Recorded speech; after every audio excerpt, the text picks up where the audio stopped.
Hola, ¿qué tal? ¿Cómo están? En este video vamos a trabajar algunos aspectos de varios temas: niveles del lenguaje, adquisición del lenguaje, lenguaje interno y los planos del pensamiento y del lenguaje. El lenguaje, en tanto objeto de estudio de la lingüística, es abordado desde varios niveles de análisis. Para estudiar neuropsicología son muy importantes, puesto que diversas patologías desorganizarán el lenguaje de modo diferente, en uno o varios niveles. Conocer los síntomas nos ayudará a realizar diagnósticos diferenciales y contribuir al tratamiento de esos pacientes.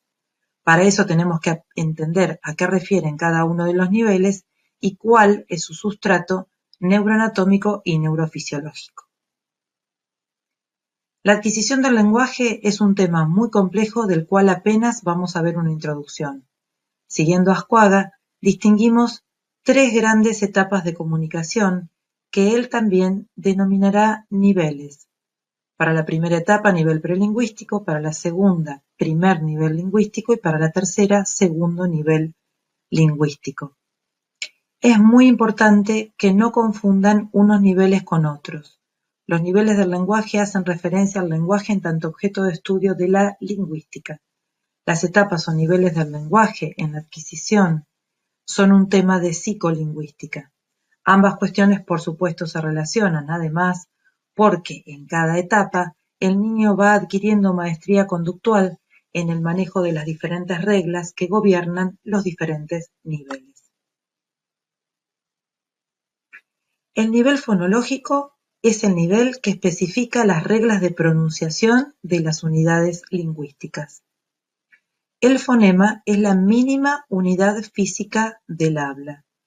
Simplificando, podemos decir que el fonema es un sonido, que se corresponde con un grafema o alguna combinación de grafemas. Un grafema es la unidad mínima e indivisible de la escritura de una lengua. Para el grafema F, el fonema es F. Para el grafema P, el fonema es.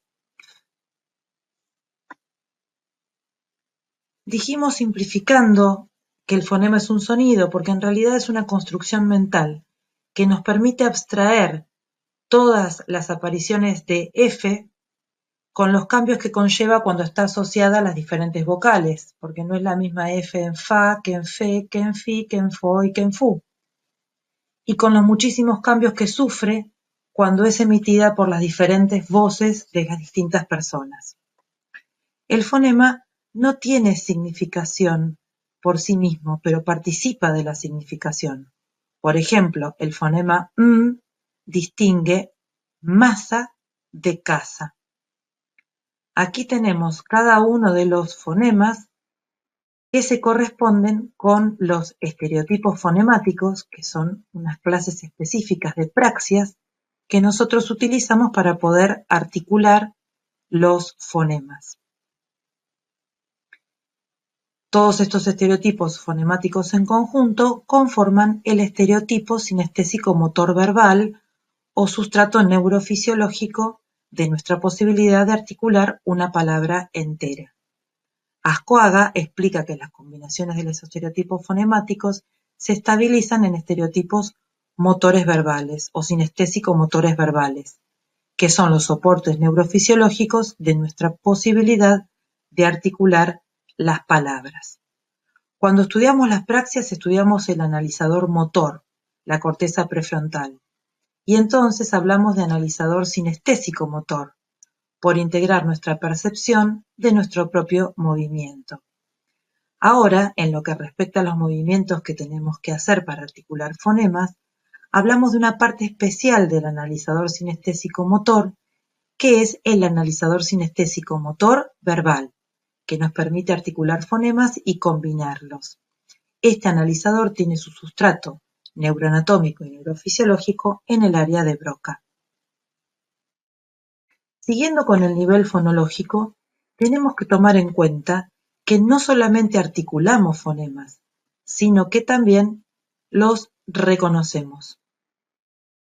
Nuestra capacidad de decodificarlos se sostiene en el aprendizaje de los estereotipos sensoperceptivos, específicamente las nocias auditivas fonéticas.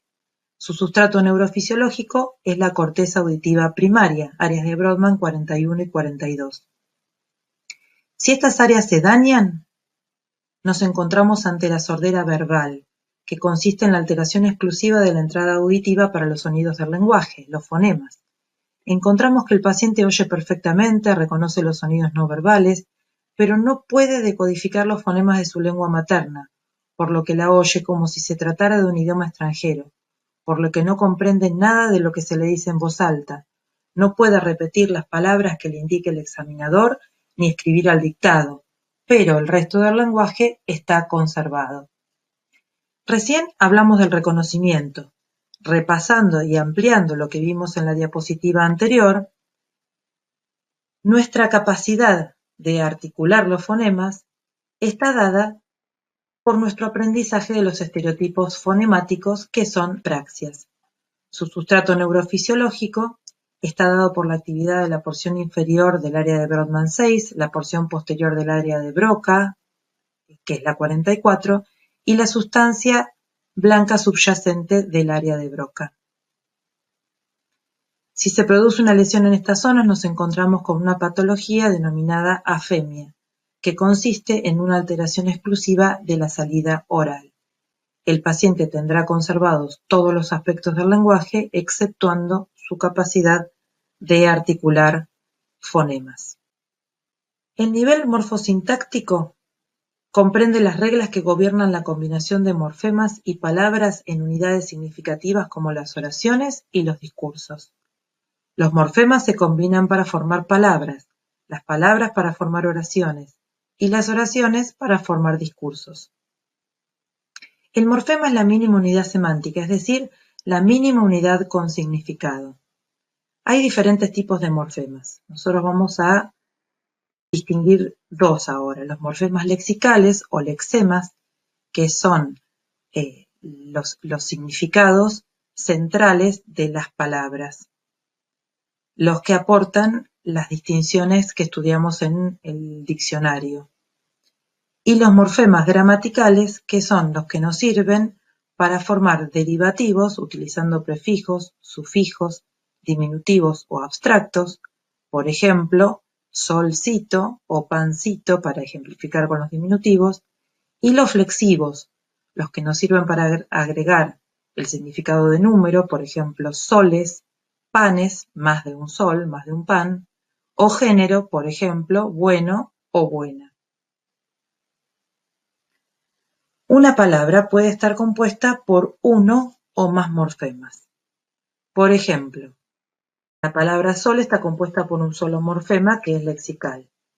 La palabra solcito está compuesta por dos morfemas, uno lexical y otro gramatical. Y la palabra solcito está compuesta por tres morfemas, uno lexical y dos gramaticales.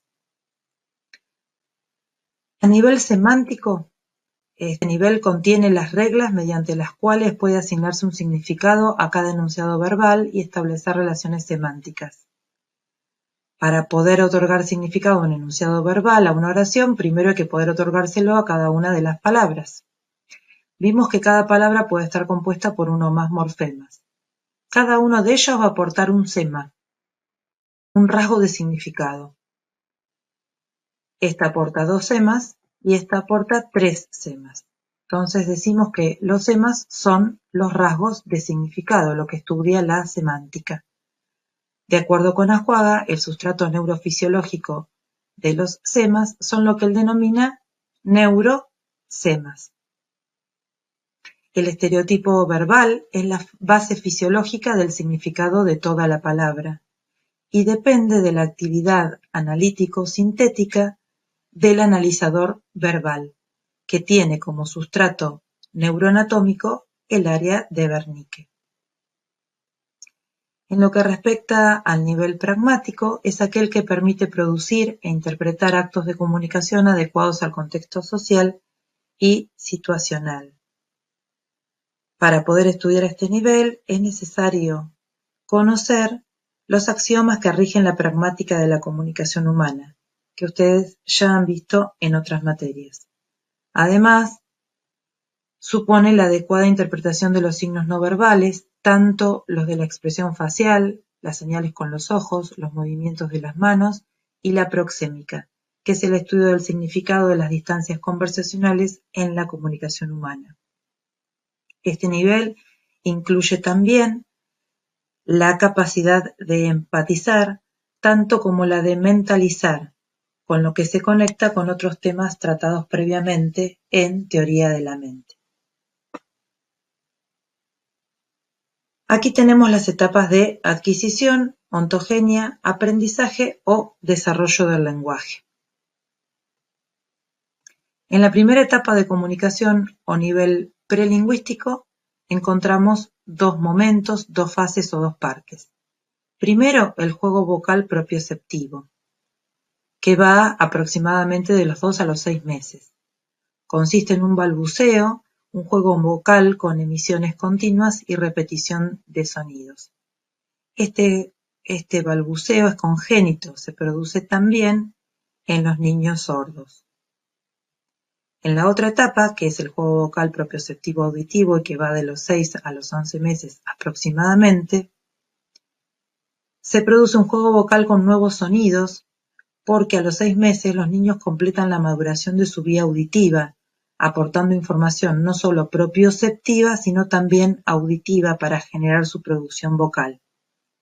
Entonces, es por eso que el juego vocal va incluyendo nuevos sonidos y las aferencias auditivas comienzan a obrar como reforzador de la actividad del juego vocal, reforzando los fonemas de la lengua materna y disminuyendo la posibilidad del niño de producir otros fonemas que no se corresponden con la lengua materna, porque por inhibición diferencial se van suprimiendo esos sonidos del juego vocal que no son adecuadamente reforzados.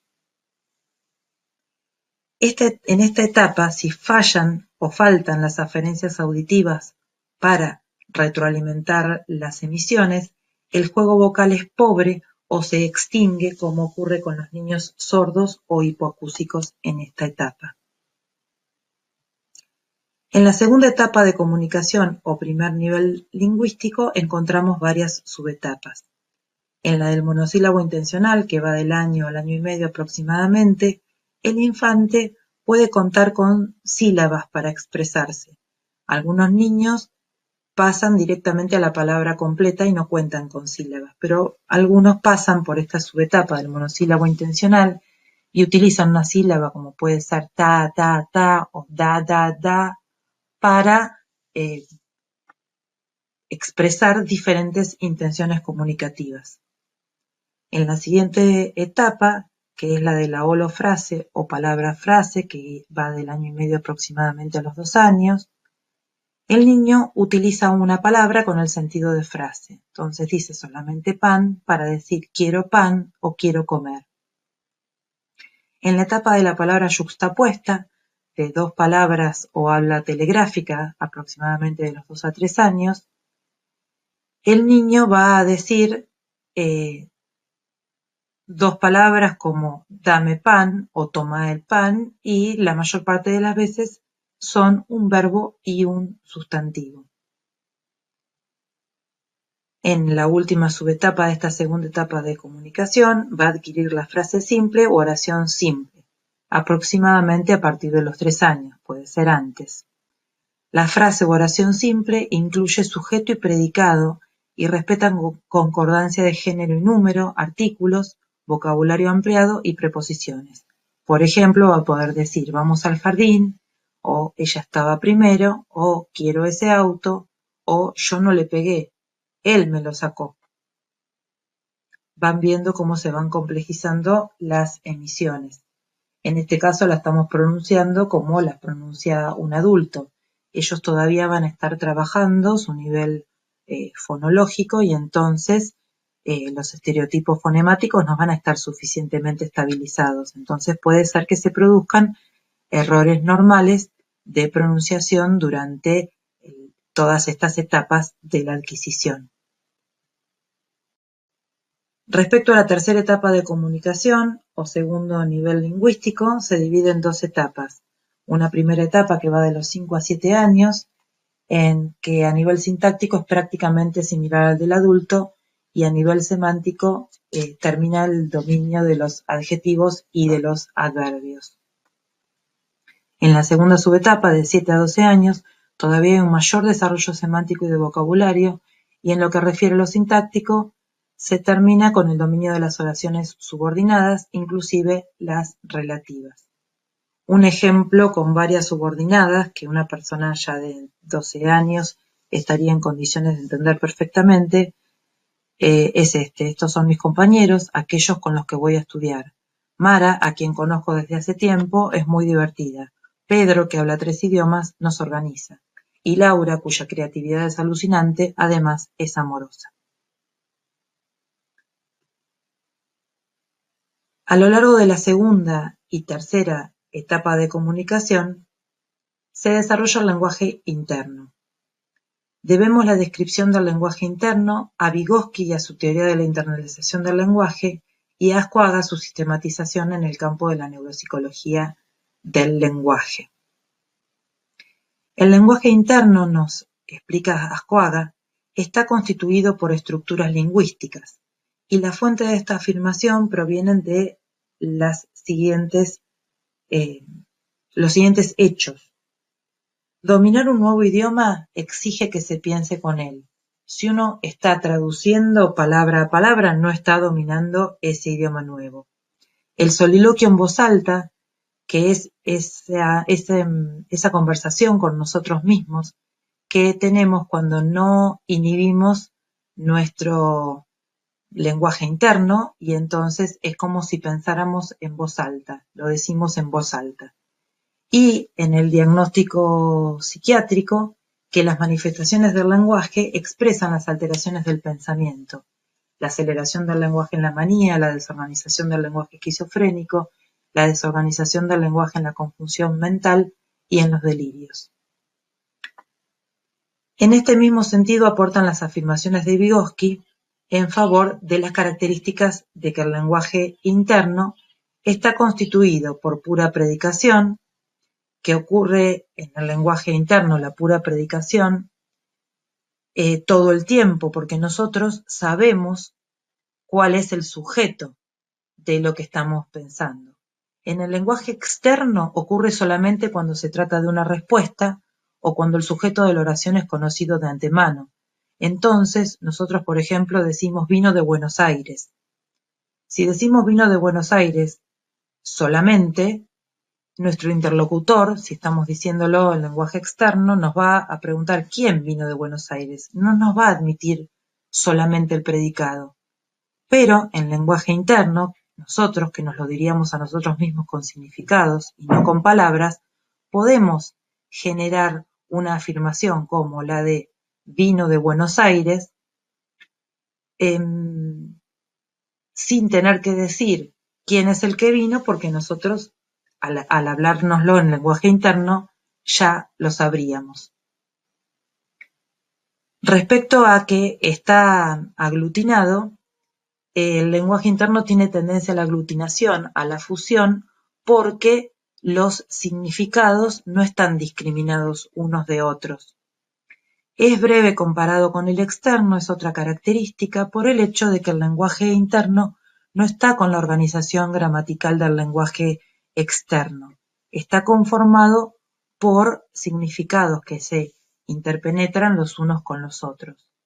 Y posee influjo de sentido porque los sentidos de los diferentes semas influyen uno en el otro.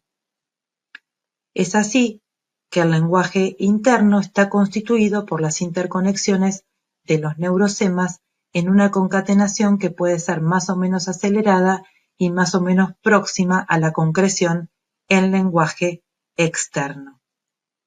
El análisis y síntesis de los neurosemas, como ya estudiamos, depende de la actividad del analizador verbal, cuyo sustrato neuroanatómico y neurofisiológico es el área de Wernicke.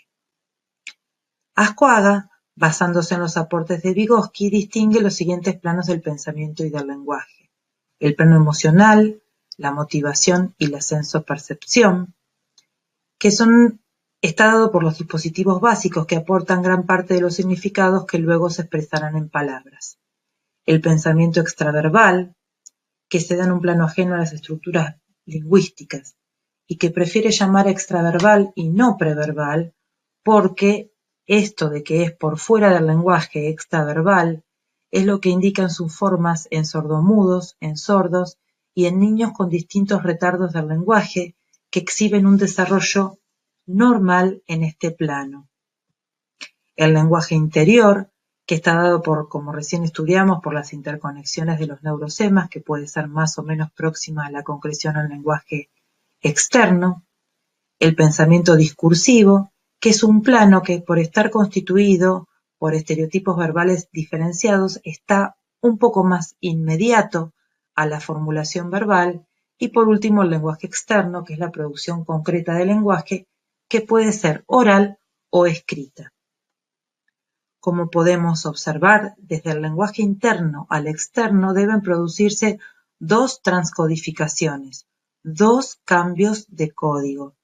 Primero, del lenguaje interior o interno al pensamiento discursivo o verbal, pensamiento discursivo o pensamiento verbal.